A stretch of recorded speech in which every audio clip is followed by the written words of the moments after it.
Bonjour à tous et bienvenue dans ce nouveau numéro du 15-30. Aujourd'hui, j'ai le plaisir d'accueillir Ryan Rouman, jeune espoir du tennis français. Bonjour Ryan. Bonjour.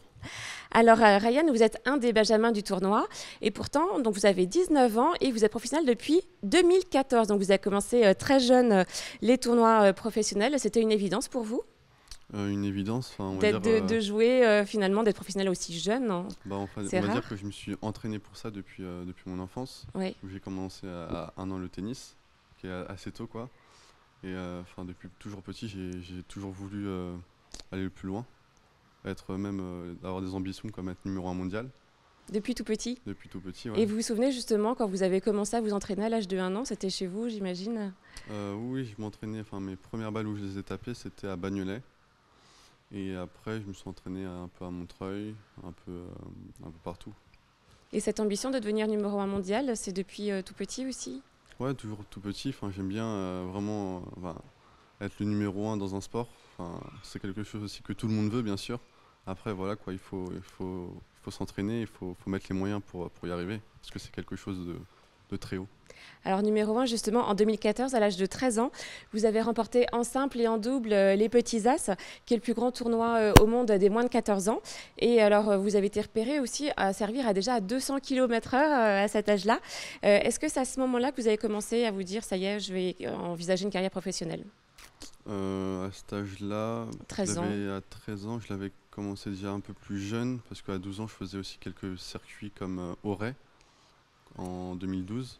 Après, oui, forcément, les petits as, Un pied à c'est l'étrier. sur mon chemin qui m'a fait découvrir dans le jeune public, pour tout le monde aussi. Oui. Et c'est sûr, ouais, j'ambitionne déjà à cet âge-là, j'ambitionnais déjà à cet âge-là d'être pro. Alors en 2017, vous êtes devenu champion de France 17-18 ans, garçon. Qu'est-ce que vous avez ressenti à ce moment-là? Et puis est-ce qu'aujourd'hui, c'est un souvenir qui reste encore gravé en vous?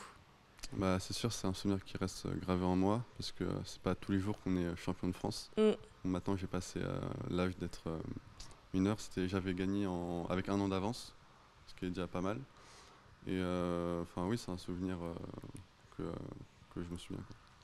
Alors, cette année, vous avez remporté l'ITF de Pozo Blanco et puis vous avez également fait plusieurs quarts et demi-finales d'ITF. Ces matchs que vous avez remportés, est-ce que ça vous donne confiance en vous pour la suite? Ouais, on va dire que déjà j'ai toujours eu confiance en moi, en mon jeu, malgré les défaites. Oui. C'est sûr que j'aurais bien voulu gagner les futurs avant. Et voilà, quoi, ça s'est fait sur le moment. Et je continue à toujours vouloir gagner les tournois à chaque fois que je les joue. Et ça fait toujours plaisir quoi, de s'envoyer un futur. Alors, il y a quelques semaines, vous avez aussi fait parler de vous au Challenger de Cassis. Vous avez largement dominé Sergei Stakhovski, qui est d'ailleurs un ancien vainqueur d'Orléans en huitième de finale. Mais ensuite, vous avez perdu face à Joe Wilfried Tsonga. Est-ce que vous avez eu l'impression qu'il s'agissait d'un tournant de votre carrière? Un tournant de ma carrière, un tournant. Chaque tournoi important est un tournant de carrière. Ouais. Après, c'est sûr, comme vous l'avez dit, j'ai battu des bons joueurs, Mm. dont Stakhovski. Ouais, qui était- J'avais gagné 6-2, 6-2, c'est ça le score, si je m'en souviens. Et ouais, j'ai eu une bonne rigueur, une bonne concentration. Un peu déçu quand même d'avoir perdu contre son gars, parce qu'on va dire j'aurais voulu au moins prendre le premier set, Mm. mais je me suis pas assez engagé sur les moments importants, comme lui l'a fait. Par rapport à l'expérience, il a un peu plus d'expérience, Oui. beaucoup plus d'expérience comparé à moi à ce niveau-là. Alors, depuis tout petit, c'est votre père qui vous entraîne. C'est important pour vous qu'il soit présent auprès de vous?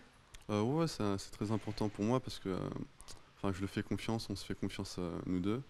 Et on a toujours fonctionné ensemble depuis petit, quoi. C'est même lui qui m'a fait découvrir Le tennis? ce sport, quoi. Oui. Et voilà, quoi. Et j'espère, c'est même pas j'espère, je suis sûr qu'on continuera ensemble jusqu'à ma fin de ma carrière. Alors, vous êtes entraîné aussi un petit peu avec Raphaël Nadal. Et il a dit de vous que vous pouvez aspirer à de grandes choses, que vous avez un grand potentiel et que vous frappez très fort. Est-ce que ces paroles résonnent en vous? Est-ce que vous y pensez aussi avant un match pour vous motiver? Honnêtement, j'y Non? pense pas du tout, mais c'est sûr, une grande star comme ça, ou une grande personne du tennis qui vous dit ça, ça vous encourage. Oui, Ça vous dit de rien lâcher, quoi, et de toujours continuer. c'est sûr, hein. Qui sont vos modèles parmi les joueurs actuels et puis les anciens joueurs? Euh, Honnêtement, Je n'ai Il n'y en pas, a enfin pas? c'est pas que je n'ai pas, plutôt que j'admire tellement de joueurs Oui, que je n'ai c'est pas en fait, difficile je de... n'ai pas un favori quoi. Quand j'étais plus petit, bien sûr, j'avais Federer et Nadal, mais en grandissant, vraiment j'adore. Il y en a Tu vas me beaucoup. dire un joueur, j'adore, je vais dire ouais, enfin techniquement, enfin voilà quoi. Je prends un peu de tous les joueurs. Ah oui, vous inspirez un petit peu de ce que font chacun, enfin des bonnes choses de chacun. Ouais, exactement. Par exemple, que ce soit pour Federer techniquement, Nadal mentalement, physiquement, enfin même tactiquement, techniquement, enfin vraiment chaque joueur apporte quelque chose. Et d'ailleurs, en conférence de presse, vous disiez que vous regardez beaucoup les vidéos avant un match, hein, vous inspirez, enfin, pour vraiment bien cerner qui sont vos adversaires. Ça, c'est important pour vous d'observer ce que font les autres.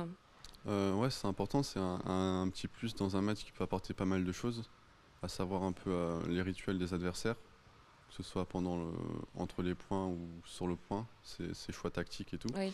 Après, par contre, sur le terrain, c'est autre chose, parce que toujours un autre match, enfin chaque Oui. match est différent. Alors cette semaine, vous êtes à l'Open d'Orléans après avoir obtenu une wildcard de la Fédération française de tennis. Que pensez-vous du tournoi? Bah, enfin, c'est un tournoi qui est quand même assez extraordinaire par rapport au public, parce que c'est pas tous les jours que je joue où il y a un public comme ça qui encourage, notamment hier, quoi. Et je tiens à les remercier encore, parce que c'est sûr, le résultat aurait changé, quoi. Enfin, je pense, ouais, mais enfin, je suis sûr plutôt. Et voilà, quoi, je les remercie. Quels sont vos objectifs pour cette fin de saison et pour la saison à venir?